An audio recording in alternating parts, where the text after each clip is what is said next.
My name's Areeb Mazhar. I went to Clifton Community Arts School. So at TRC I studied maths, biology, chemistry and physics. So I'm at the University of Sheffield at the minute and I'm studying medicine. There's a lot of variety to the sort of job and the day-to-day activities. Every day is sort of different, and it's something when I wake up in the morning I'm actually excited to get there. It's also satisfying, it's rewarding, there's a lot of sort of personal things. And just sort of the patient contact you get and some of the stories you hear about, it's quite quite interesting. It's also quite challenging. There's long hours, long training, and we're expected to do a lot of work and a lot of reading outside. And as someone who doesn't like the easy road, it's sort of something that appealed towards me. And I just enjoyed the diagnosis side of it, sort of solving a problem. Sometimes you've got pieces of the jigsaw missing and you've still got to sort of try and work out what's wrong with the patient.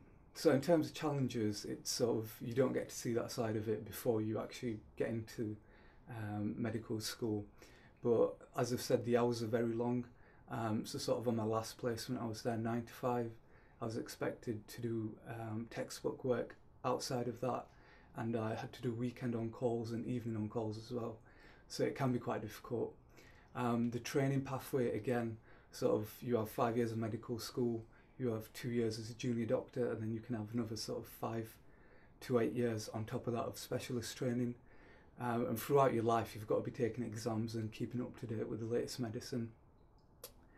And just sort of, it's a high pressured environment. It's not for someone who likes to be relaxed. You know, it's not a normal 9 to 5 job, and sort of when a patient suddenly becomes very unwell and perhaps starts vomiting blood or something, it takes a certain type of person to remain calm and tackle the situation. So there are a lot of difficulties. So I think just sort of make sure you study hard at this sort of level, because it's where, especially if you're going into an academic sort of career or vocational as well, your A-levels now really matter.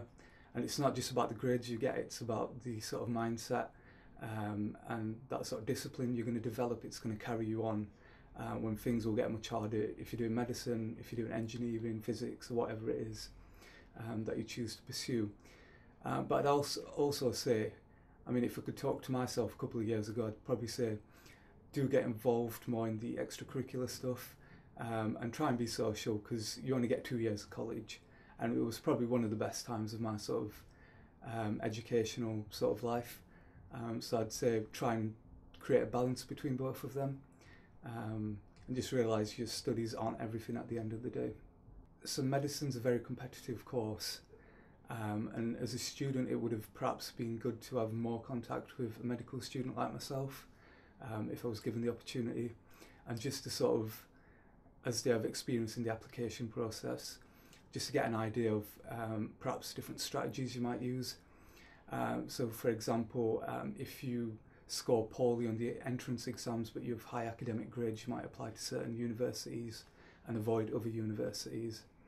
And also just that whole interview process and getting comfortable with it, and just sort of realising it's not as difficult as it seems. And just having that practice before you actually go into that room means you're comfortable once it comes to that point.